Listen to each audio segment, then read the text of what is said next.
యేసుక్రీస్తు రక్తములో మాత్రమే పాపక్షమాపణ, యేసు నామములో మాత్రమే ఒక వ్యక్తికి పరలోక రాజ్య ప్రవేశం ఉన్నది. కారణం, ఆయన అక్కడ నుండి వచ్చిన వాడు.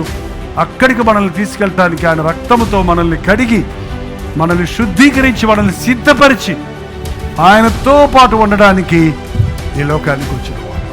ఈ రోజున ఒక్కసారి ఆలోచించి, ప్రభు త్వరగా వస్తున్నాడు అన్నది లోకంలో అన్ని గుర్తులు కనబడిపోతున్నాయి.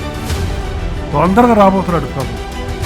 అక్రమం విస్తరించిపోయింది, ఇక ఒక్కొక్కటి చెప్పుకుంటూ పోవాల్సిన అవసరం లేదు. కానీ బలాత్కారముతో నిండిపోయిన ఈ లోకంలో ప్రభువు చెప్పిన రాకడ గుర్తులన్నీ నెరవేరుతున్నాయి.